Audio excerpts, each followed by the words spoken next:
annonce officielle il y a sorti, il y a effacé. J'étais très contente et j'ai même dit au grand Sachem, j'ai dit à Biki pour analyse Péné Bandé Koya. Et j'ai suivi la chanson, très belle chanson. J'ai vu le clip, très beau clip. Alors le rôle est bimil les lots aux tourné toi le 19. Je préfère pas m'étaler sur mon avis. Nati qui est dans une semaine, tant aux ans la semaine prochaine, pour rebondir sur les chiffres que ça va générer sur les plateformes, l'impact que ça aura sur les réseaux sociaux, les nombres de vues, etc. etc. Tout ce qui est dans temps essoufflé, mais sinon, j'aime le clip, j'aime la fille que Bazou le roi figurante, en tout cas, j'aime le concept. En soi, Gez Maoué fait bien ses sons, il fait bien ses trucs, mais il y a toujours un truc qui manque dans les choses de Gez que je recherche. C'est-à-dire, Nazara satisfaite à 100%, n'a rappelé à 85,5%, mais 100% dans la comité. J'ai l'impression qu'il manque un truc à Gez Maouete, mais na lukana yeba so ezanini. À un moment donné, dans le monde on dit na yebi so ezanini. Mais dans le bango tant aux on a les sous-soirs, tout bon parmi babilo autour développer plus tard. Mais sinon, chapeau à lui pour ce son qui vient de sortir et on attend de voir une très bonne communication pour Nermo. Surtout c'est la suite, il y a calendrier à Gez Maouete pour l'année 2024. Vous êtes sur Top Media TV. Mesdames et messieurs, les abonnés de Demer officiel, Bandiko Balandi à Top Media Télévision, ainsi que Bino Nangambouya en pur B, soyez le bienvenu. C'est votre émission, c'est l'émission qui vous informe, c'est l'émission qui vous apporte de bonnes choses. Cette émission, Ezali Ndengemokoboye, que nous avons cherché, il y a la dimension Moussousou. Vous savez quoi, mesdames et messieurs? Aujourd'hui, vous serez surpris parce que Madame Demer, le lot à lobby, c'est avec son cœur, son âme. De Azoluka Acha Makambo na Mesa. Nous allons manger la nourriture préparée par Madame Demer. Alors, serrez vos ceintures, Babordir et Kobukana. Je ne serai pas seul comme d'habitude. Émission Oyo na Zalakana de Konanga GFT, Yeneto Yamba la Kabino, Maman Demer Nyangi Oyo Azali, beaucoup de personnes, Babengakaye coach de Konanga GFT a lié mon fini kouya YouTube. Demer au cœur de beaucoup de choses. Mais Banzela Nini Demer a Tamola qui pour le lot, bah résultat oyo. Tout bon à vivre et bah retomber dans mon tout le monde et en mon colombo. Le lot GFT a mon panzi dans la GFT modé. Mbote tadingala pa mbote na bandegonia sur oba message en kola na biso donc automobile en rendez-vous il y a chaque semaine et c'est moi il y a trop il y a qui vous a mis ébélé on a biso partout dans le monde. Très bien. Et bah critique na bino bah conseil na bino bah suggestion na bino tout en magayango tout mon akayango et nous vous assurons que tu soigner place mon bébé Zali tu continuer place ya malamu Zali pour na respecter bino parce que biso to ben bino kaka ba bonité mais vous êtes également nos partenaires. Ceux qui chaînent les autres éléments, c'est grâce à vous. Très bien. Que nous vous devons beaucoup de respect. Ah oui. Il y a trop de monde qui de soins. Mais apparemment, tu as bandi na mon mère. Oh, t'es qualité. Mais pourquoi tu peux aller tout droit quand on a les bandits? Papa, tout na bandi mission na kimia, oza besoin kimia. Voilà, on a dédié une mission spécialement à Jenny ici, le soit Gilles Jiwan, Agnès Leilo, soit Naomi Mangala, la princesse. Kadingala pas. Très bien. Elle est en face de nous. Elle s'appelle Madame Demer. Bonjour. Bonjour Tadingalapa, bonjour GFT Bilanga Maloba, bonjour Empire Buzz, Top Media Télévision, Demeure officielle. Bonjour Namina Sobolinga Rabiso, Bato Bolanda Rabiso, Bo apprécier Rabiso, Naba Ope Bo Sepelarata Moukete, comment on a vu Longo. Voilà, c'est le grand retour. Voilà. Madame Demer, c'est pas une question, mais Ali, le col a constant, mon assali, vous nous avez donké dans la fenêtre et que nous serons en noir. Vous posez comme motif ou bien en tout cas, ça vraiment coïncidence. Pourtant, on a la Lacoste noire, sinon j'aurais porté ça aujourd'hui aussi. Non, c'est très. J'étais à chaque fois, tout mais on dirait photo ça, si quoi tenu mon approprié pour notre plateau. Ah oui, oui. Non, il y a un manager ici qui s'appelle Mobutu. Il a l'argent. nous avons Maman Maliane. Bon, Mumbai moi to tient na makambo na bev ezate po kokate bo kata na preuve si bakini dans la poto. Donc batwana na tangi Mobutu, Maman Maliane et aussi Belvi Kondi bazali na mbongo. Est-ce que pour bazwa un petit $3000 ba lobby eza pour na costume ya émission oh et ça de l'autre. Donc nous vous faisons la folie des grandeurs. Voilà. Lobby rolégal lelo. Naibisio mesdames et messieurs. Nous allons commencer cette émission comme ça avec l'intelligence, la sagesse au nom de Madame Desmers. En tout cas, serrez vos ceintures. Nous serons là aujourd'hui pour 1h30. Une façon, il y a comme ça l'émission ensemble avec vous. Il y a beaucoup de choses, mais à chaque émission, vous devez retenir quelque chose, mesdames et messieurs. Lilo Moutoua, quoi introduire si j'ai n'habitué pour Zalande Konanga, Jefté Bilangambo. Ouais, Talingala pas, c'est moi qui ai ça m'a passé non. Les lona dernier la coach, Tobé Tamasolo. Il y a un nouveau projet, Topé nouvelle chanson. Il y a Gez Mawete, vous avez un combo effacé. Et maintenant, Gazali en face de nous pour nous décortiquer, qu'on peut s'habituer à Vinaye sur les nouveaux projets. Il y a Gez Mawete, avec les mêmes Yangi, Tuba Mouké. La réconciliation à Fabougas n'a des plics, Bomba et Païwapi, villageois, voilà, villageois délai, fanatique à Fabougas, côté, musique quoi, voilà, musique quoi, côté, mais des meilleurs Nyangi, n'a sorti médiatique à ça, l'autre fois sur la réconciliation, il y a ces deux artistes, au bas de se référer, n'a projet à topé réconciliation, il y a Taïk Nadadjou, quitte à mon pied, on a bête à ma solo et Junior Piana, on le barbe. Tu es battu à l'arme, tu es sujet à provocation, tu es enfant évoqué, tu es nani, on ne sait pas. De manière à faire ce que tu es on a des alibas sujets autour de avec des manières. Très bien. Voilà, mesdames et messieurs, c'est par ici que nous allons commencer avec notre émission. Serrez vos ceintures. Awande Tozo Lingato Pumboa. Madame Desmers, s'il faut parler de Gez Mawete, d'abord par rapport à vous, vous allez faire quelle lecture sur Italie carrière professionnelle de Gez Mawete? Gez Mawete, que je salue, à qui je présente des vœux. Déjà, Nazaro se préparait déjà psychologiquement et au tacler sévèrement à cause du silence à Fichaki. Pendant un bon bout de temps, on n'entendait plus parler de lui, ni par les postes, ni par quoi que ce soit. Très bien. À Salikou collaboration, on a des romans Yembi. Par chauffeur, pardon, Kumbanga, Sokini et tout ça. Et ça challenge na TikTok, mais on ne le sent pas très impliqué également. Donc il était un peu en retrait. Et si jamais Gez Mawete Tabeti concerne à Poto en 2024. Mais en dehors de ça, sans suite. Parce que Gez Mawete Tabeti concerne à Poto en 2024, c'est qu'il y a une délégation. Très bien. Donc toute la vie, nous avons annoncé officiellement que nous depuis son enquête, nous s'est justifié pour un Dabekete. Pour attendre, ça veut dire Mumbai aux ala, tonton Beva aux ala. Pour biso photo accompagner, un bateau, ça bien. Mais le sentir pas du tout actif nous inquiétait énormément. Tolingité artiste au bazalaka so abimi na réseaux sociaux abimi kapo ba oswana pour ba les locaux pour na ba buzz pour na ba conflit qui n'ont ni tête ni queue. Tolingi musala nde lobisara bato.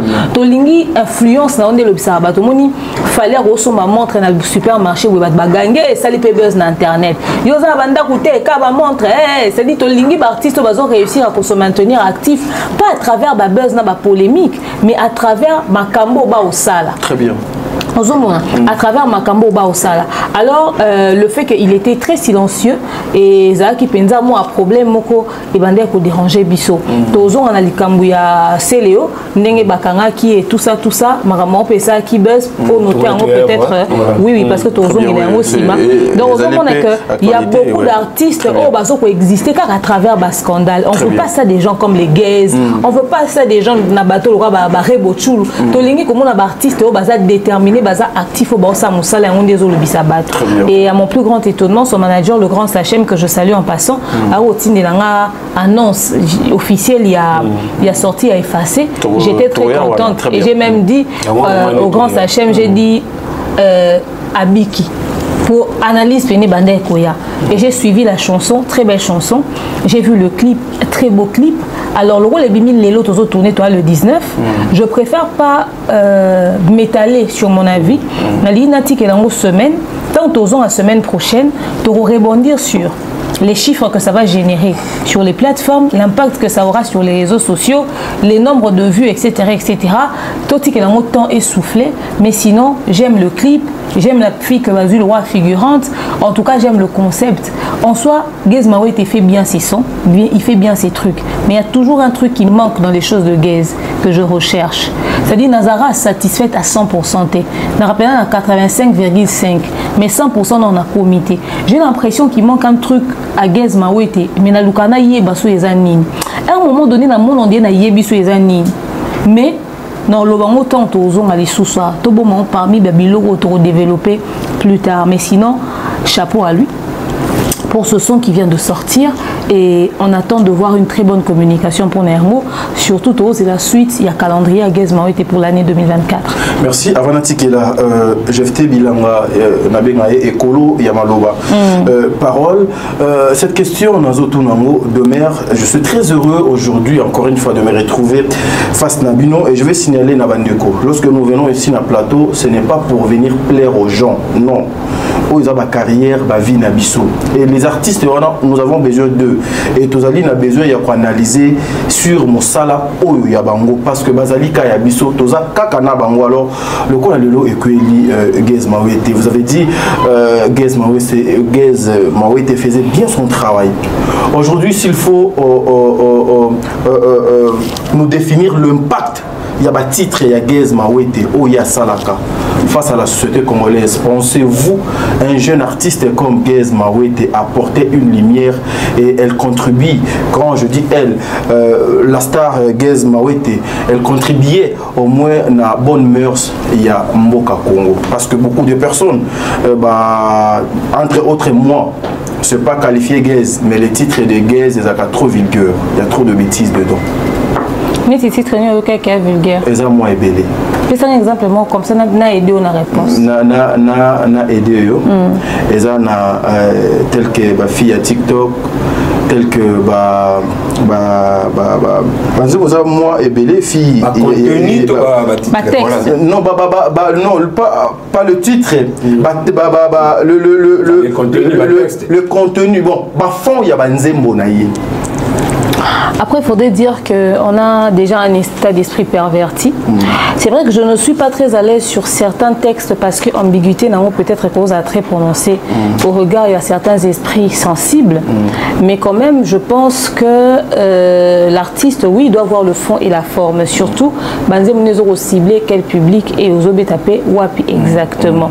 À une époque, cette manière de chanter plaisait à beaucoup de personnes. Mais aujourd'hui, il faudrait que tous les artistes puissent voir le texte qui accroche et qui fait vendre.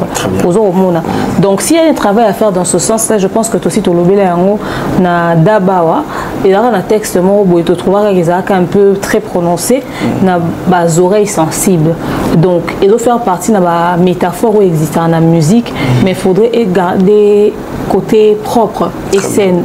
Insanité, il ne faudrait pas les avoir dans texte, musique, nabiso. Mais également il y a un truc qui est mounine parce que ça est un oyo so oyo kango tant oyo qui pour la première fois tu as l'impression que qu'il a un sens mot très négatif mais tant oyo développer si quoi écoute na yo ndé oyo comprendre que ils ont encore tellement que l'esprit est comme tordu tous les jours sur internet et ça que l'esprit n'a pas comme peut disposer à un contexte mais si on prêtera vraiment attention pour comprendre le vrai sens et c'est un peu moins trop demandé les autres m'a m'aider mais ça n'aura pas ambiguïté sexualisée dans la quantité alors voilà il y a un moment il faut des artistes on a besoin sera à guest base à la très prudence sur texte au bas au sala pour que bandimu na bango kota na banda ko nyonso et mama pena minoro nyonso parce que soki mwana mukia oyemba rumba ya fali kitoko makasi to lipe mwana mukia zana à l'aise tanga zo manzembo ya Gaze Mawete liboso ba para ozo mona to yemba 500 kwiti yango mabe sali singa buzoba et ala rapenza na sanité na quantité to lingi ba texte nyonso to yemba ya Gaze Mawete ezala neti ba comme un petit bébé pas à pas Gaze meka kotambola na love na yo mezo mema ngana badi mon c'est amoureux raison de vivre dans ma maman. C'est-à-dire, Nzemboana, tenga pena sonaye. Tata Cindy est effectivement. Tenga sonaye pena Cindy bobete sous l'isonete pour voir pena yembeza. Siko, fona zonga pena kuna pour wana za terrement boyambeza. Glissant. Très bien. Neti wana la chanson préférée nanga ya Gez. Kututango yambaka te esalaka nga nzoto ma. Babi kenga na koma réponse à Nzemboana. Tant dans le studio, non, il y a un peu de vendre les lobes, ça m'a mis à carrière solo. Donc voilà, j'aime ces textes. C'est une très belle chanson. C'est ma chanson préférée, mon coup de cœur de Gez Mawete. Alors, effectivement, il faudrait bien sûr que Azala très regardant sur bas texte. Toli Banzim facilement Gez a des très belles chansons en fait. Très bien. Vous qui prenez au moins le temps, peut-être il y a pour discuter, et si peut vous apporter et le comment bon pour nous c'est que non, il va essayer un peu de revoir le contenu. Parce qu'il y a des chansons où, en tout cas, ici, là, je suis incapable, peut-être, donc, mais au moins, il y a des chansons qu'on ne peut pas écouter avec la famille. Donc, c'est comme s'il est musique à subla secteur, excusez-moi, Gez, en tout cas, tu fais un bon travail, mais laissez-moi aussi vous accompagner quand c'est comme si à Sibla l'iné moboya batumoko bakamo trop terre à terre non en fait c'est juste que moi nzela mobo là où il y a trop de bêtises, il y a trop de bassesse. Non en fait Gez chante pour tout le monde. Netinze mona embio ana pombo yo kondeni mais pombo yo ka 500 kuitiango mabe c'est-à-dire à Sibla Batuni il a c'est-à-dire nanzembo mususu ayemba abundi saka basi mibale boye maîtresse nzembo wana pena na benanga betaka romba nanga na lelango mabe. Donc tu vois cette chanson aussi ça parle, ça dit des choses différentes. Azaba nzembo belé seulement faudrait que les gens puissent être sélectifs boyo ranine exactement oyo tomber sur yango et puis sur peut-être imagement négatif sur lui peut-être qu'il est meilleur que ça ani na nzembo belé seulement il sert tous les publics effectivement tant au solarana et to que na peine sens à koluka ko ba intérêt à la ranine nga sina yamba Gez na solana mambwana mais très bientôt Gez Mawete sera sur ce plateau aux opportunités donc tout n'est plus la question en union à éclairer biso sur ce point-là plus précisément plus particulièrement et moi je répète encore c'est à tous nos musiciens de voir bon ciblé public nini bazo pesa batu ba consommer nini exactement. Très bien. Mesdames et messieurs, merci beaucoup Madame Demer. Je pense que ma question est à Bisso, ma réponse est à Maman Demer. Ce qui équipe technique, tous autres sur la monoko, tous allez Bisso nion sur idée, mon côté au nom de notre publicité à Maman Maliane et puis on se retrouve tout justement après. Merci. De nos jours, l'hygiène intime est une priorité. Voilà pourquoi Maliane vous propose des produits d'hygiène intime à base des plantes naturelles testés et approuvés dans les plus grands laboratoires dans le monde. Maliane vous propose des thés de fertilité pour hommes et pour femmes, des thés pour bain à vapeur after accouchement pour soulager les maux de dos, gel intime pour hommes et pour femmes, produits pour les règles douloureuses, fibrome, endométriose, polykystie, myome, resserrement du muscle du vagin, trompe bouchée et j'en passe. Vous avez également des produits qui vous aident dans tout autre type de soucis gynécologiques que vous pouvez avoir. Ceinture abdominale, vous avez les protège-slip, les bandes hygiéniques et tous ces produits sont disponibles sur notre site www.maliane.com. Passez vos commandes à travers notre numéro affiché directement à partir de notre site et vous serez livré partout dans le monde. Maliane pour une hygiène intime parfaite. Voilà, de retour sur ce plateau, mesdames et messieurs, www.maliane.com. En tout cas, les alliés, ici, il y a référence, solution à ma problème, et belé, papa, maman, jeune, en tout cas, quand on est dans le baboué, sur l'ingaka, nous autres, au l'ingaka, je vous voulez, en tout cas, vous cherchez des choses, en tout cas, sur le titre www.maliane.com pour avoir des informations à Kamodo et c'est libre. Produit, les alliés, justement, pour la publicité, mais eza disponible. L'émission continue, mesdames et messieurs. Une façon, il y a conseil la bino makambo et l'ongobani. Je pense que cette fois-ci, j'ai fait tout changer chapitre. Ouais, tout changer chapitre. Tout tiki gazma ouete, tout tiki petit famille de semaine. Tout zong la baron semaine prochaine. Pour la cause, si tout va détail, il y a une belle chanson gazma ouete effacée. Quand on est devenu un galop, tout tiki la semaine, il y a étude de observation. Après, tout zong a poto décortiquer. Très bien. Mais demain, il y a l'autre fois tout ça avec une émission sur Fabregas et des plis qui réconciliation à Bango. Fabregas, même ça, papier, à se référer à la réconciliation et à la Djou. D'abord, à se référer à la polémique et à la Djou, na taille, puis réconciliation à Bango, n'est inspiré qui est à la musique, il y a bien sûr, la Djou est qui font partie également de notre musique, mais n'est pas Bango, na wingé, na bateau, il y a ça là, à mon avis, vraiment, pour gérer tout, pour supporter ces séparation, il y a la déplique, qui est pas qui relation avec un moment ici quand temps présent. Et de manière qui on sera commentaire sur la réconciliation où le baga qui aux hommes avantageuseté, réconciliation, bon, réconciliation c'est bon, mais collaboration, le monde avantageuseté, parce que des pliques à l'eau monté à comme la Fabregas en carrière naïe, on peut citer l'exemple de la dynastie et pas y faire à Sangisakaba, voilà, oui, collègue naïe, Bamasa naïe à Wingé, mais au lieu de la dynastie, résultat sur le terrain, ils allaient vraiment positif, tout le bas, mais les villageois, ils sont fanatiques de Fabregas, et les musicois, ils sont fanatiques de pliques, les qui y a une jalouse dans la réconciliation.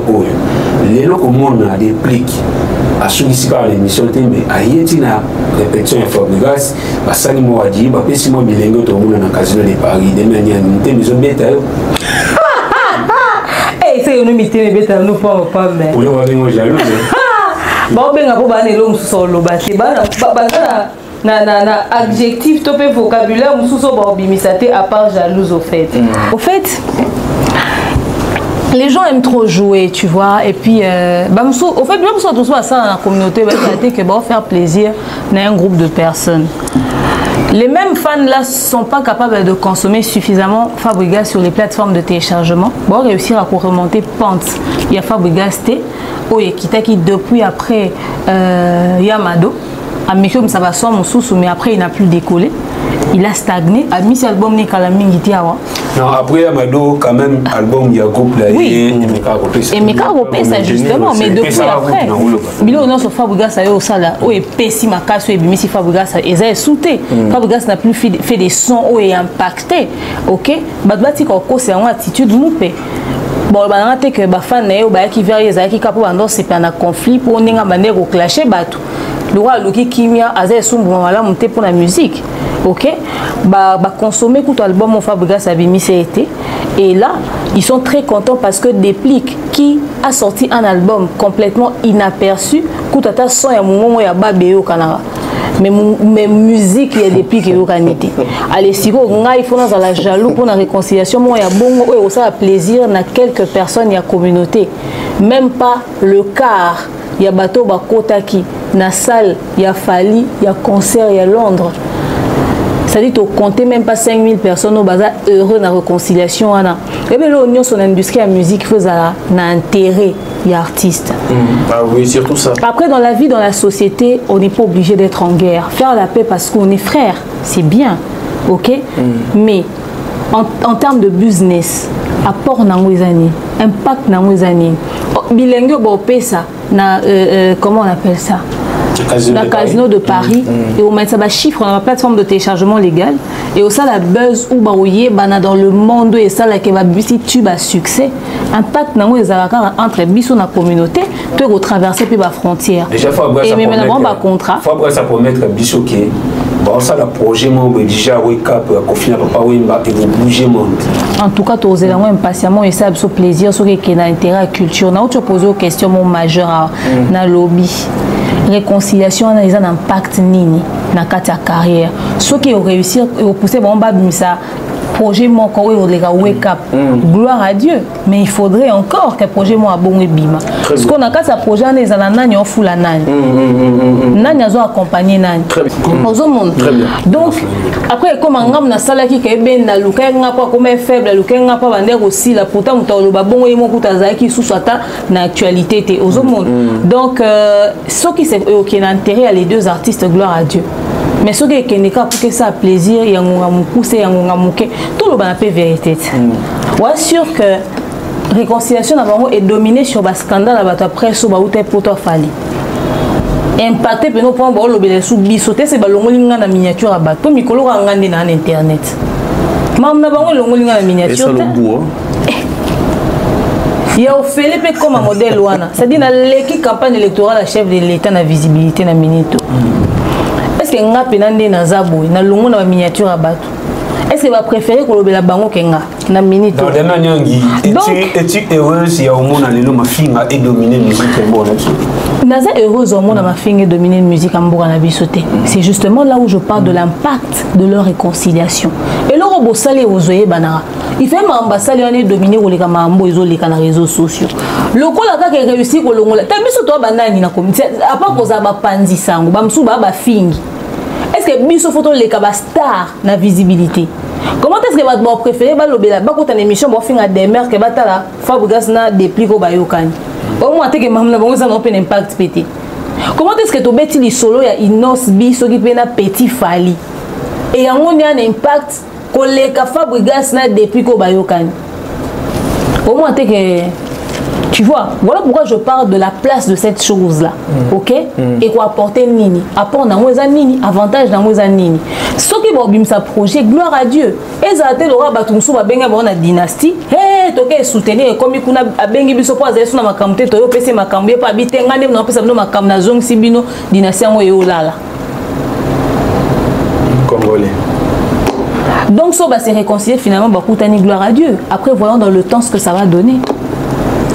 Voilà, Madame de Mer, kakana question, en tout cas moi je bamakama ba musicien na kana moi ba réserve belé pour na kana moi ba mbeli mo boy mo ebelé ebelé. Na kosenga yo o sala nanu moi analyse par rapport na yo.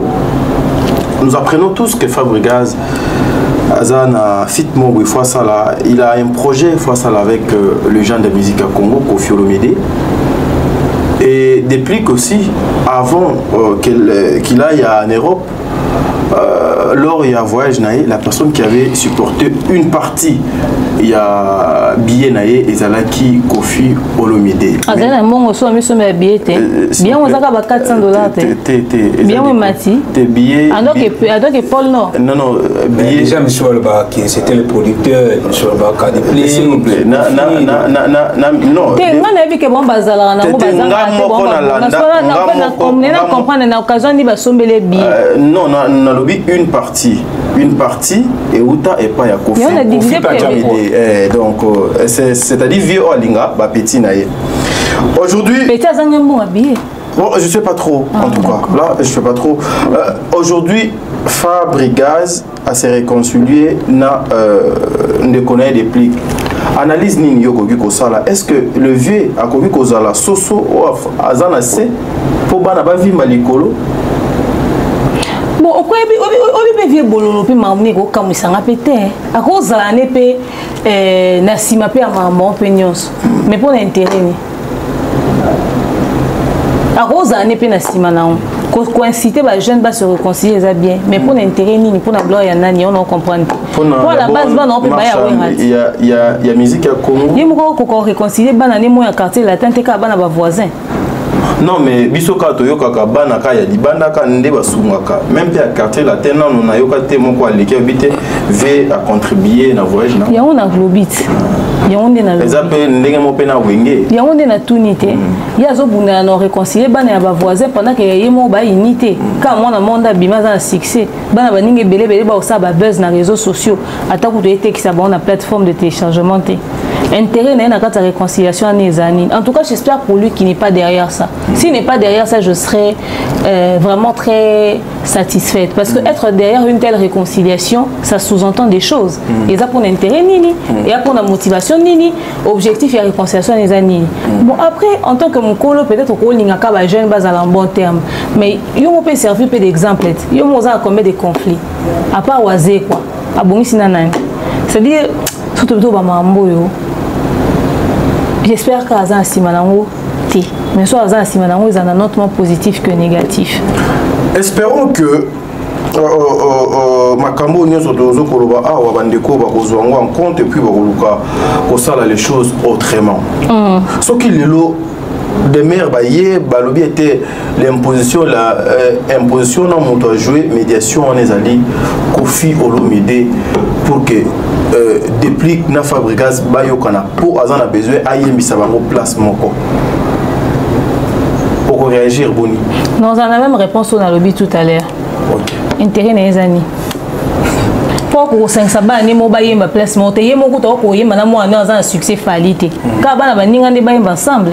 Réponse en la même chose. Et bon, ceux qui bana voisin, ils respecter papa, voisin, collègue. Aussi, mon a fallu manquer respect. Tu n'as pas fallu. Banana va respecter collègue falité. Non, j'ai pas parlé de fallu. Il y a beaucoup de bananes. Té, on a longtemps banana me souté pour na yoka pena ba monter. Combien de bananes on peut ba les caper na mission, peut ba loba, peut ba bloko ba koko loba. Mais bananes on peut ba respecter et peut à 100% et quand on peut na ba moment peut ba pic peut bima petit. Souvent dans la musique en beaucoup to ebit. Pour ni faciliter on ezana bana ya batum susu ke na banana emoko. Fallait pas manquer respecter. Est-ce que les bi au batu bazao zana mukil comment na yé na place ozo occuper na yé légende bana mwana ni aza légende. Et bien impact engeza na kati industrie musicale musique africaine. Non peut-être soko tata ya ba lokote. Impact engeza na à l'international la musique africaine. Très bien. C'est ba ça penal bon mondialement bi impact engeza na. Malheureusement il a préféré entretenir conflit et mais abonsani ba réconciliation à bana voisin en tout cas soit Azan Simanango on est désolé le voisin dans la rue des lobbies très bien il faudrait trouver intention peut cacher derrière voilà merci mesdames et messieurs nakanisi bandeko balandi loko de maire lobby ça vraiment mutuya mais constant na pesi na sala apparemment ba leader ba musicien o balongwaka et pas na bango soki ba komi ko pela baluka ko comme ça bana wana kaka mabe et baluka pe ko kino ko tala kaka bana ya ba voisin pour na ko sala o mususu passe ezaka manque à gagner. Imaginez-vous quand des maires à lobby Fali aujourd'hui fit Kofi Olomide et où est son fit faire égaux là. Mais et cause à la grave mais juste après ça tout le monde a kamakambo et zanga moto na makolo mais Fabregas aussi il se prépare pour livrer un grand concert dans la casino de Paris de maire au Salaki Peba analyse belé est-ce que la réconciliation aux alliés mon coca mon pépé OT et qu'on s'en était MMA récite il y a concert dans la casino de Paris.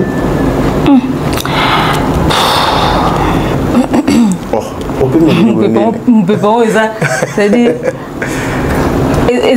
ils ont pépé assez nzete à manga tous ont pépé kaba offrir na munoko parce que nous on a pena pépé mingi pour les aller loin comme mais pena à réussir casino de Paris na est-ce que bateau a s'associer na bango bateau public à porte les ozela la musique nini faut se poser des vraies questions après mais putain je sais pas.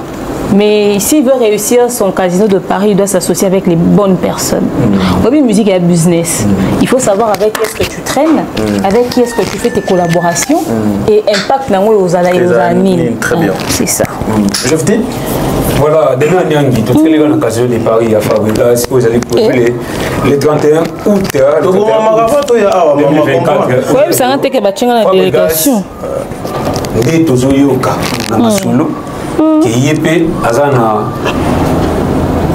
une certaine délégation de la presse au Bapa accompagné événement mais l'autre fois au Mekaka Kosal moi qui suis mis par rapport il y a délégation et accompagné qui fallait pour pas na barine na yé na ko fabriquer ça kende na salle oyo obenga qui a 2000 places au baté belé le bal bakino mais quand minimiser yango pourquoi toujours comparer Fabregas na Fally tandis que Fabregas a ça la makamula qui Fabregas na il fallait pour pas peine pas toujours cette comparaison entre Fabregas et Fally pour pas des arbres faut donc comparer Fabregas na nani.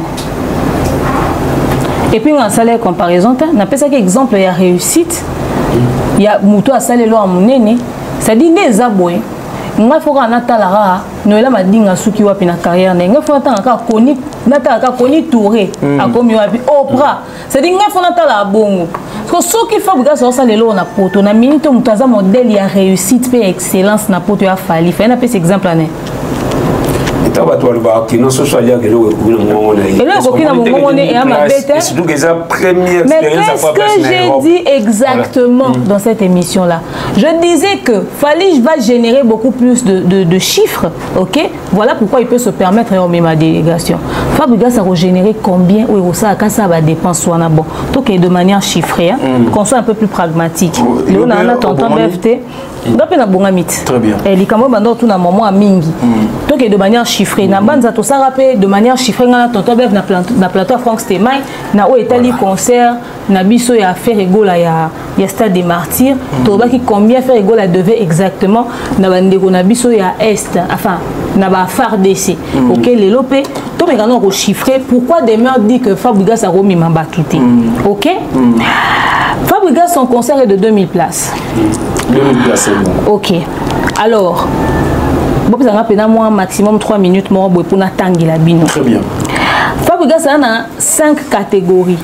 Oyo, il y a babillet, okoma. Bon, c'est la téléphone, on a calculette.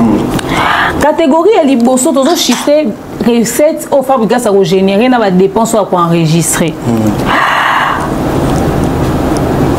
La comptabilité, la business, la comptabilité investissement et puis la dépenses, la bénéfices et tout ça. Très bien.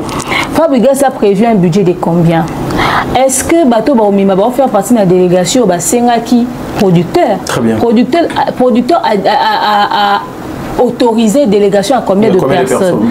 Héritier, on a une émission à l'époque, on avait un diplôme d'état na plateau à Nati le collé à l'Obaka Biba producteur un peu des fois la délégation on a 15 personnes. Sur 15 personnes on a même sous instrumentiste ana kati, batteur ana kati, danseuse ana kati, etc. On sait que même des fois au bureau si ko ba comme ko négocier. C'est pourquoi même Roger Ngando le baki même na voyage aux États-Unis JB avec ça va bon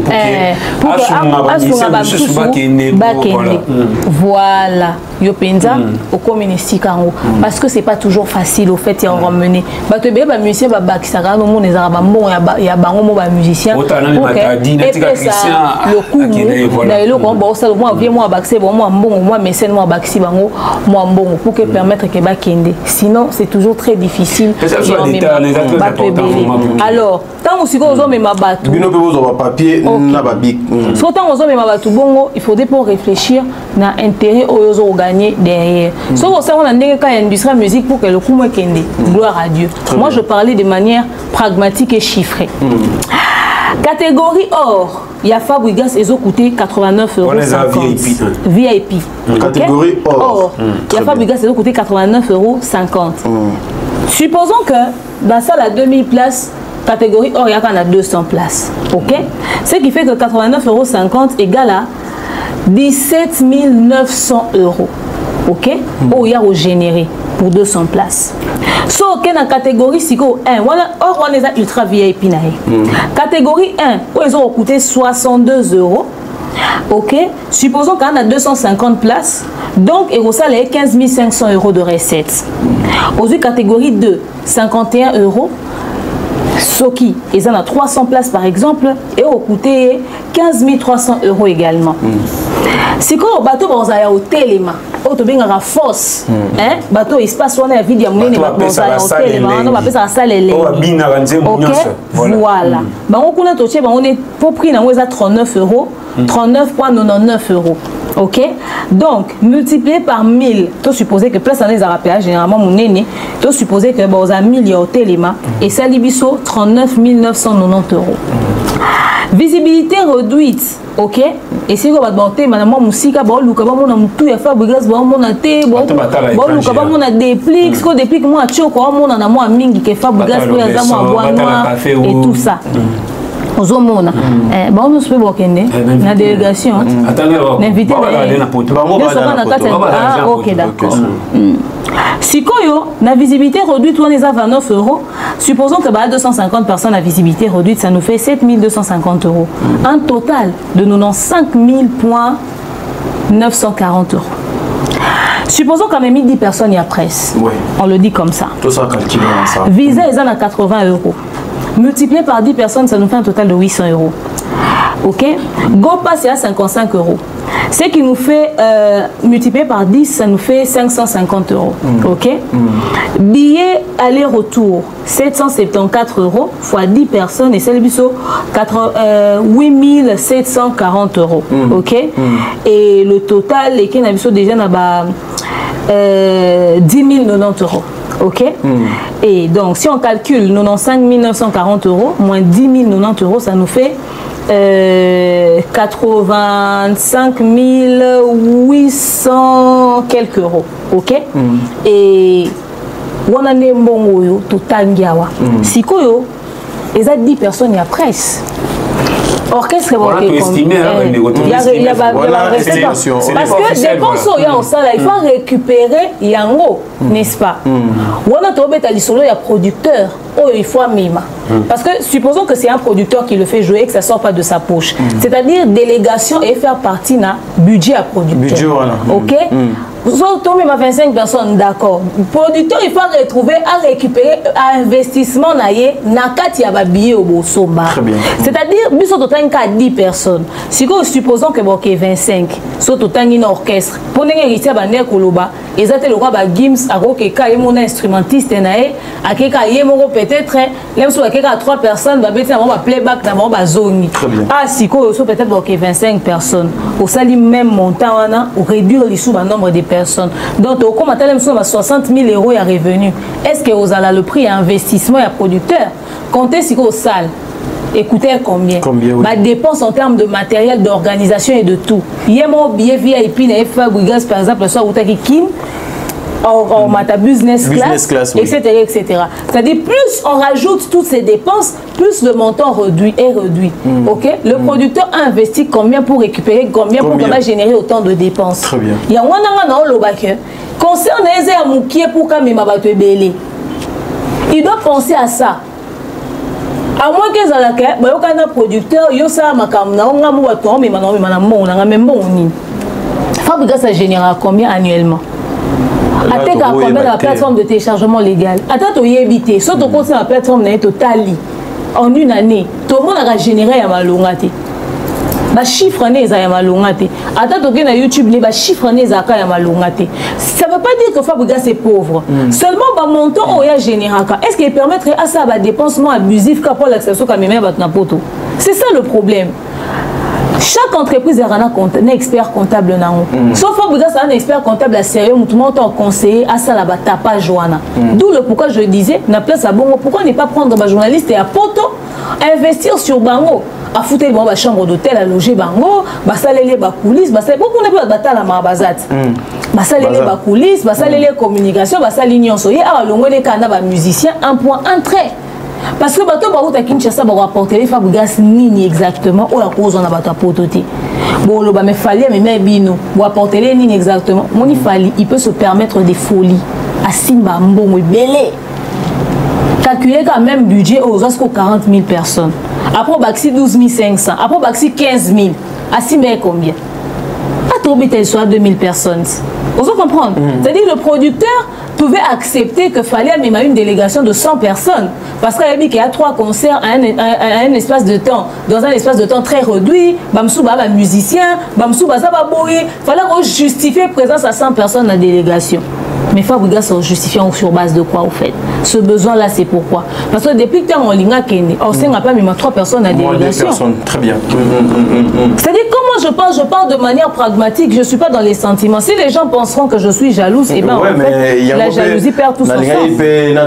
Parce que les gens disent que des mères a commis jalouse, mais maquillée facilement et pas falli à l'ingité.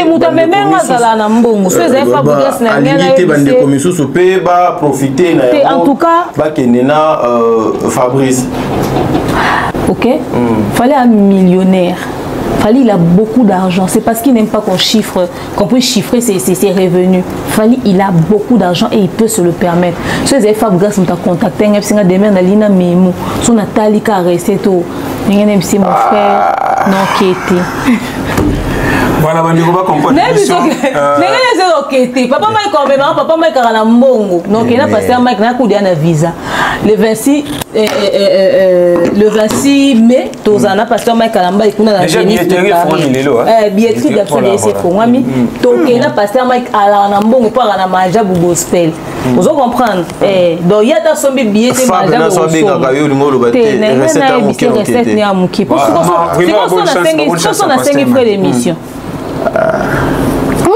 on a compassion ya bato na respecte ba business ya bato non moi dire que ndeko na ngai c'est toi zo générer pour permettre d'effectuer certaines dépenses vous comprendre mais en tout cas au ce qui peut-être mais ce que je te dis est vrai hein.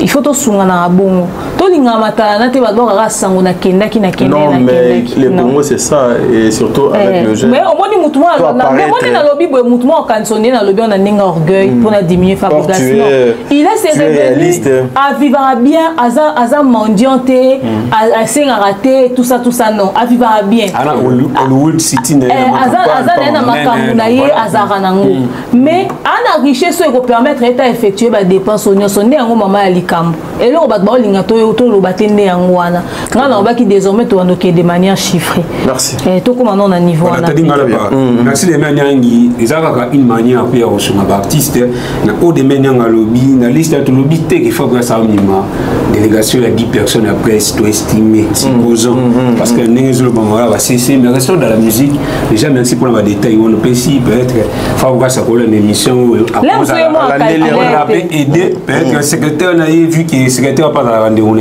parlé de on famille secrétaire nani Mboul Yves Mboul Yves Mboul avec grand frère ma peut-être à ouais pour même moi na mai tenir compte élément on a c'est très spécial c'est très important mais reste de la musique tout chité sur la fabrication nous a promis que après Casino de Paris à affronter Zénith de Paris détermination de Fabregas côté la génération parce que les lots et le m'a appelé déjà donc après fallait faire on avait eu Fabregas à Ozaki la génération surtout la baninga ne bazai na maison mais les lots après presque 11 ans 12 ans de carrière solo il y a Fabregas a osé na Casino de Paris des options sur détail mais après on a affronté Zénith de Paris et après on a un stade de martyr ma chance nini aux options na Fabregas. Le plan on a habité dans KPA plus de manière chiffrée. Alors depuis qu'a annoncé qui concerne jusqu'ici Fabregas a vendu 200 quelques billets. 250 quelques sur 2000 200 quelques billets. Nous sommes au mois de janvier donc il y a Souka le 19 donc si le 21 troisième mois il y a 2000 max fin février voilà. Fin février. Donc déjà il faudrait tout estimer surtout multiplier 250 billets multiplié par 3 et aussi 750 déjà. Alors 750 c'est déjà quand même assez positif. La salle euro permettrait à poursuivre et comme à la moitié était mais quand même ça veut dire qu'il est en train d'avancer. Alors déjà il faudrait multiplier communication pour que comme ça 1000 en mars et puis ça a une possibilité de souffler comme ça si tu as août peut-être comme ça tu 2000 comme ça tu 1500 mais on espère que Fabregas sur ça sold out et ça est coïncidé que nous avons potopé la période où on a tourné un concert on a hésité aux awana alors juste pour dire que les élèves pour permettre à ceux qui se permettre Zénith de Paris ou pas parce que ceux qui déjà a réussi à atteindre ma chiffre était tant déjà ni Casino et au Sanzae ok, on en encourage aucun des Zénith.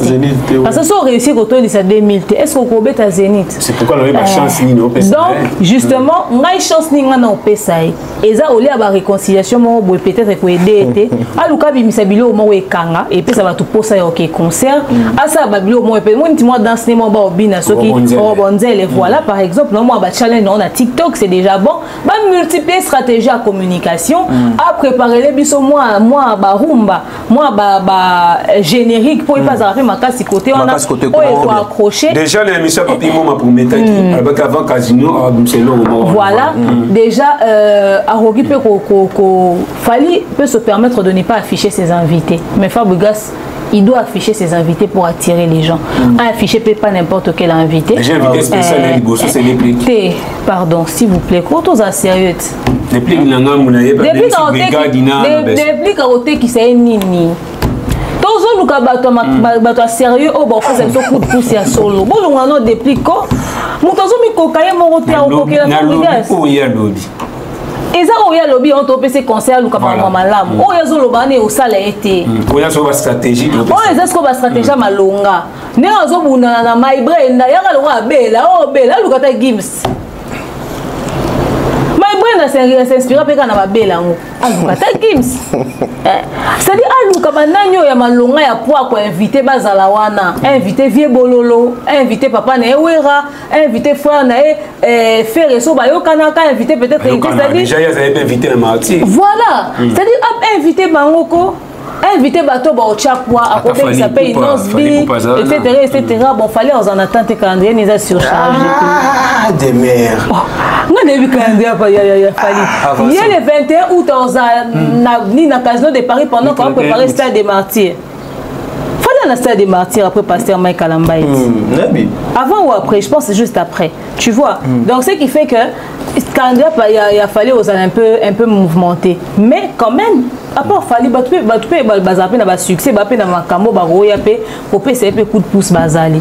Donc inviter bato malonga bato à poids ce qui déjà ba afficher bango ata 3 mois avant le concert que bato ne ba ozana biso et popé c'est sous bato pour ça ya. Aki Manzela ba fait malage. Et puis bato ba sunga pe na communication. Aki Manzela ba fait malage. Bon fait malage là yo ka musique a fait malage lelo. Est-ce que fait malage pe na ana public ou ezeli na poto pour abeta concert. Non. Voilà, merci beaucoup. Ça a même so de abo oule a même chose de makamuto c'est si la botte kavia pema fait na ko zone ça vient actualité pour rien vieux comment ça on dit ça les lois malongate. Voilà, merci mesdames et messieurs. Tozo ko continue na émission na biso na kanisi o tozo ko ta troisième virage ya émission oyo. Une façon ya ko été vous savez ces plateaux que vous les annonceurs beaucoup qui poussent en appeler un plateau oyo et même vous le musicien vous devez être fier parce que vous avez aujourd'hui de personnes au bakoki ko réfléchir son parti pris bato o bazoko encourager bino bazo pousser bino de travailler donc les kandenge bosala kawana et c'est rare de voir comme ça que na plateau bato bazoko bunda bazoko toka juste pour na intérêt na bino. Mais bato a boye pe de omona bo tirer pe de cas de panabango et moi musala ezoko simbate j'ai fait virage asuka troisième partie ya émission na biso voilà les menyangi lelo parmi bana JB piana botelem so aswa yam piana botelem so badaida a botelem so pe junior piana mais junior piana lelo bango bengi chef de classe ya bana nyon so matumboli ya République démocratique du Congo le plus grand dérangeur de l'école il y a le qui pétait il y a une minute on présenter même photo à Fatia va y bien été pour y faire baga batuté ayebi batebelete mais il y a confié l'homme idée vraiment apparemment et sous qui papa moi kolo tema na Congo ya Laurent Sokoko et Laurent Sokoko a hésité à côté qui douche à Sokolaki à l'attaque Bilamba aïe pour répondre Junior Piana. Est-ce que c'était vraiment important il y a Laurent Sokoko pour répondre Junior Piana pour aller génération mona na Didistone moi on a confié le midi. Bon après obi amnésie pesa maladie ba doit kanisa ko bossa na makambu eza na bossa na makambu même si tu souffres de l'amnésie au fait tu sais pas mais j'espère pour lui que ce n'est pas une maladie que c'est juste de la plaisanterie. Après oui effectivement il y a Laurent Sokoko asukaka na osokolata pone na chemise olata plateau problème on poni chemise attends couleur avec couleur la caméra simba les couleurs oyo attends les chaussures lobité na la télé boot té na la télé chaussures ça c'est bi mocassin a peigner souki lo abozana okara ba bouton ba manche apona mutuka nini wa omata ya lo so wa lati a se parfumé abimi penza atuni na bimi bien bana balobi bagazi papa avec ça comme balo papa va répondre aux collègues à non papa qui répond à moi musique comme ça dans niveau bas 16 mots est-ce que c'était vraiment important so ya Laura so quoi jouer rôle nini pe na vie bolonde comme ko intéressé nga c'est dit Sankara ya papa nga dans la monde te pour bandi carrière na retard Sankara comme papa abanda ki na bomwana yo na ki papa no bandi ki Sankara ngai na za Sankara tout mo senti maturité atiki mususu mutako to mola wera ma te Sankara boya mais ça va être une carrière c'est-à-dire yemo kutu précurseur ya ki Sankara na komone otambola nango atika c'est-à-dire ba papa mikolo ba koti na kopo wana et osa passe que muninga na mobali ya mukolo atinda rayo yo ya ko répondre est-ce que l'émission de tuna ki junior en makambo ya Laurent est-ce que écoute ya bien mutulia yebe profite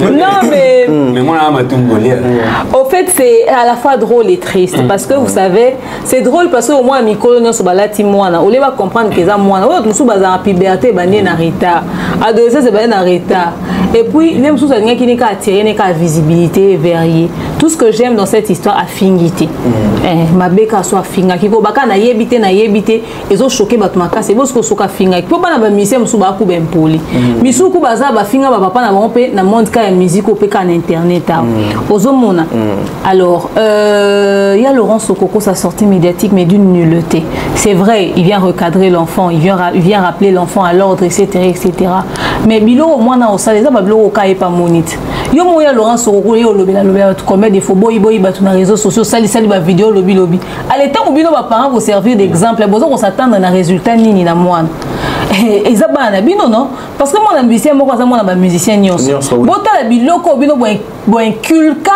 na ba valeur bo inculquer na communauté bo ka seka bana so de bo beba na bino pe bo zana kati vos enfants ne seront pas épargnés vos enfants feront et vivront au bino bozo faire subir na bana biso bana so la table na TV ba baby bino pe bana bino bo ta bino na TV ba beba parce que ceux qui vont ba kolo ba ça qui ba makamwana te junior ozo idée yo boya batu na ba papa mikolo bon pour nani ils ont un sens té c'est choquant et déjà il est appuyé par beaucoup de gens voilà l'esprit Wenge 12 qui c'est l'esprit Wenge non mais demain ça sort de ça l'impolitesse le monde oui et ça impolitesse c'est ça manque de respect et surtout que azali mwana ya musicien mais ça problème té to changer en comporter il devrait se comporter autrement to changer en comporter impolitesse c'est ça manque de respect mais c'est esprit Wenge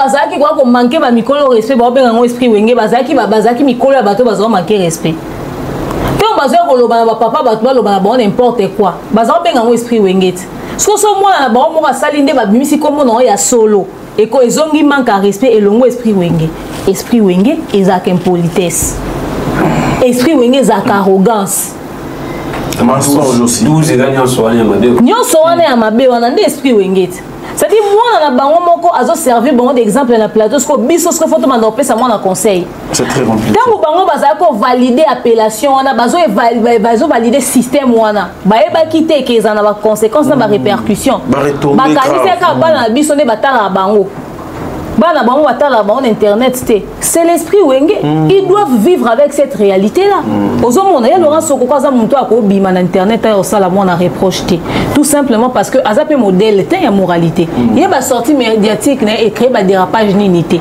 ya koka ko se mêler na mama bana vie bolo à cause de conflit na foyer bato à cause de conflit na foyer bato ayo ko bimisa moi si omukolo moi ça zo ko assumer te pour créer trouble na réseaux sociaux aza modèle te ya ko epsa junior pianani Il a accompagné les combattants pour régler ma cambalibala la vie. Donc en réalité, soutien les combattants. Tout le monde et Zalaki parce que via qui n'obéit à potote, il y a un combattant soutien les combattants. Le quoi je a zongé les potos, il y a un tiki combat.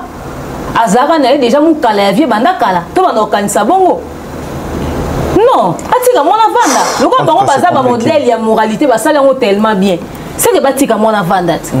C'est qu'on a junior on a olobabo. Otangi bayano batangi na ba Sorbonne na ba classe minene no ko biso to salité. Pour ni opo bitangi te na kati ya batangi ba classe minene wana.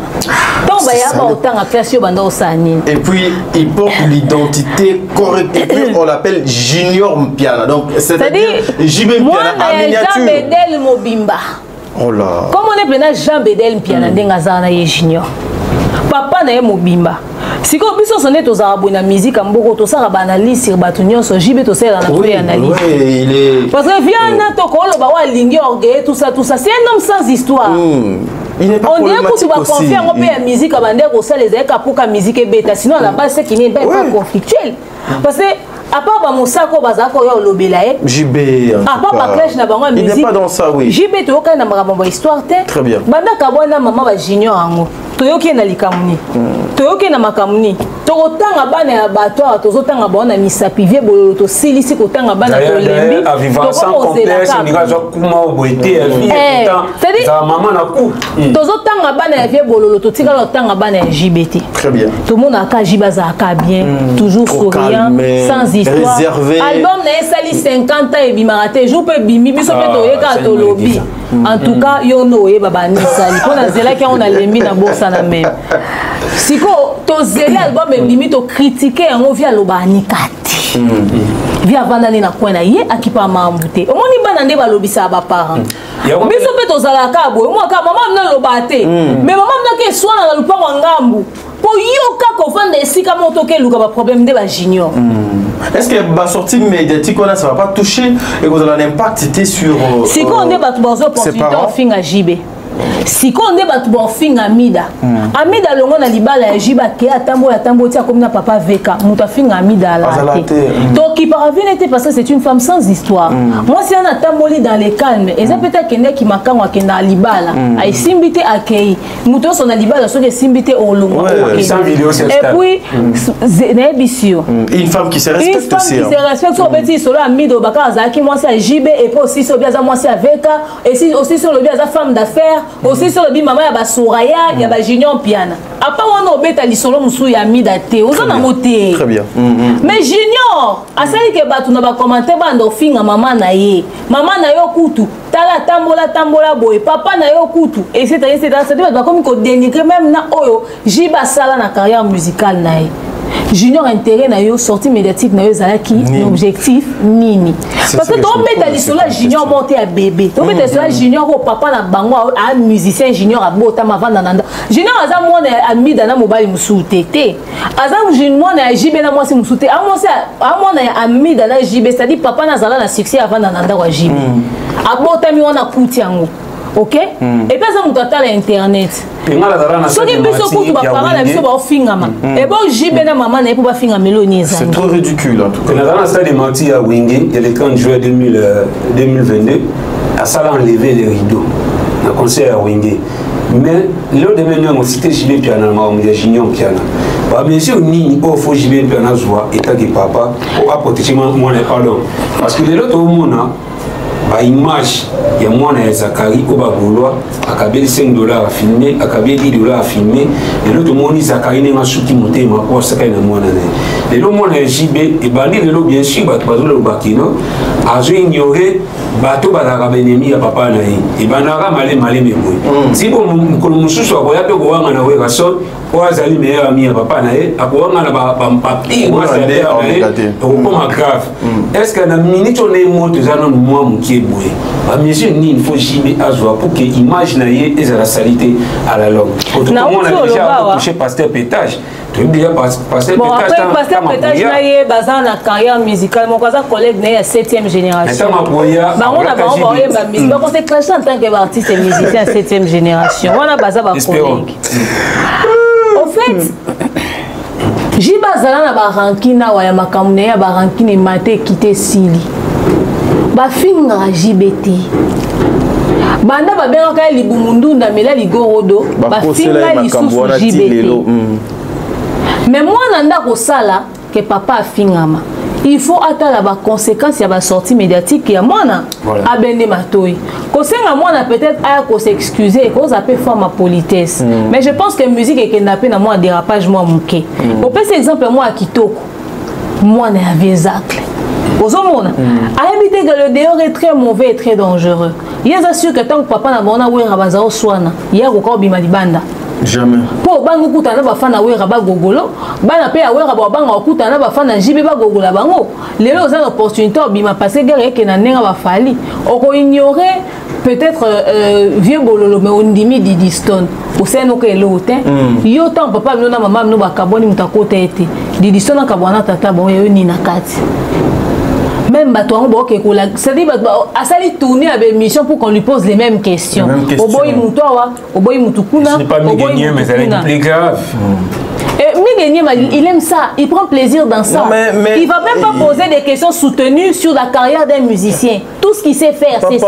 C'est ça qu'elle dit là. Les gens, mettre les gens dans des conflits. Au lieu de protéger moi, yo quand il s'est mis sur ton gâteau se livrer dans un spectacle, là sur ton Tchèque junior piano na piano na biso. Ton gâteau ça la monter parce que tu as mis ma conséquence il y a les camboana et cause impact et cause sur maman na. Maman na na papa na. Ah papa VK ah politicien. Est-ce que que bako bandorfing avec pour na. Et maman n'a pas de problème dans libala na. Ali va ressusciter procès 100 jours.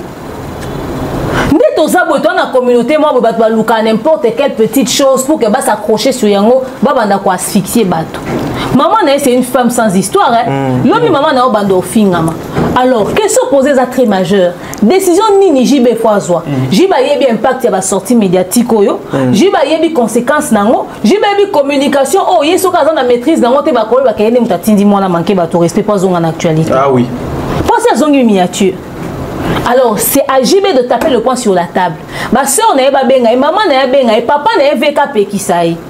Ma parent n'a pas Pekisaï. Un avantage de l'organisation, soit on a des papas. Papa ya poids. Papa ya poids. Oh, ceux qui ont eu mon côté, va convaincre un bon. Ceux qui même papa n'a pas de maman non a officialisé, c'est comme une des mamans. Voilà. Basola na mwana na bango, ba bende matoi. Il y a des avocats. Ayebi que so ba bilo mwana na ça so ba poursuivre la justice et conséquences en gros années tinini. Ba benda leki matoi. To lingi na biso te bana ya ba musicien, biso to sepela to mona bana ya wera batangi. Et ça a biso bien. Tout le monde appelle des histoires dans évoluer. Et ça a biso bien. Tout le monde a ban JB basora un piano ba komi batu na vie. Où on a JB so qui fuera batu. Fali na JB ba kanate. Mais basora ba ke concert à JB. Ya fali. Et ça a biso bien. Tout le monde ba fali ba plutôt basora ba komi pe batu. Batangi pe ba classe ba ko ba licencié 1 et ça li biso plaisir. Tandis que tout le monde a ban à embrasser carrière musicale. Tony a carrière musicale ya polémique.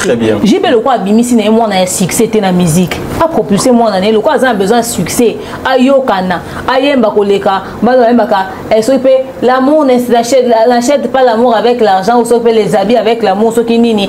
Qu'est-ce que je challenge à TikTok. Ah mais ça moi des visibilité. On a un stade thématique oyemba moi mbalo nzambe rasu. On a un exemple, on n'a pas cité. On a un challenge à TikTok, on a un qu'est-ce que. On a une visibilité, on a une il y a des gens qui ont musique qui wesh ya poto. Basa ba collaboration na ba Marco 6, ba yemba ba petit Fali, ba créer monde na ba basa ba visibilité na bango. Akoke yemba même. Na fit ya petit Fali au sabe. Et bon Simba. Mais il y a ça na ba français na wana. Mais maman demain en tout cas na katioté. Mais na réfléchir moi et le ça m'a fait trop mal. Mais maman des mères de moto a cocu co développer moi mingi parce que il nous reste 15 petites minutes photo kata émission na biso. JB a beaucoup fait la musique ya Congo. Fali Popa, Werason, Kofi Olomide bango nyonso. est-ce que c'est un cas important? Nous savons tous que ça est la moi a choisi. Est-ce que c'est un cas important moi il y a musicien, il faut kaka la musicien. Est-ce que il faut kaka bazala kaka batambola nzela ya oh papa na bango batamboli et puis banzela papa na bango batamboli la majorité batamboli na banzela ya malamoté s'il faut tolobela ngo bongo. Et le jeune il y a lelo na ba danger oignon ce qui entoure la jeunesse. Au fait, comme j'étais en train de le dire tout à l'heure, la musique est grosse à la familiale, est grosse à innée et traversée par la génération. Moi, la Beyoncé est bobinatin. Mais on a maman na ocha na podium abinisa non on a moi marionnette mon bébé azo binsa moi na azo fula moi azo propulser puis et moi ben du ski na banga USA peut-être la ligne a préparé pe relève aux hommes alors il est possible que moi un musicien à ça la paix carrière artistique a évolué pas à peine à succès mais tout dépend de l'orientation au bazo ça moi papa connaissant les réalités du milieu il y a une bonne orientation. Est-ce qu'on a un qui s'est comment bypasser justement le conflit à musique, tout peut sur visibilité sans pour autant on a querelle na bateau. Pensez à toutes ces stratégies là. À se frotter na banalité. Qu'est-ce qu'il doit faire et qu'est-ce qu'il ne doit pas faire? Il y a Boetinda Junior Pianana Poto, à sa école la Poto, à fréquenter Badadjou, à fréquenter Banawana Kuna Balaxen, niveau propulsé, etc. Musique et comment on peut facile à côté studio, à travailler, à voir nae. Ayembi na ba ndemo ba rêveur kuna ba wesh banana mike ba sepela nango a combiner le quoi ba nino comme c'est ce qu'il veut faites ça aux hommes déjà comme on a junior style ou là tabasuki na ya kazo envisager na ko ça ni na bureauté il y a ligne ne ka qui dit ça là déjà ba magie et ça non ça ce sont des trucs qui va blague ça wana et ça n'est pas blague car ça fait trop mal voilà donc ce que ça choix à moi na et ça bien juste orientation juste canalisation c'est ça très bien.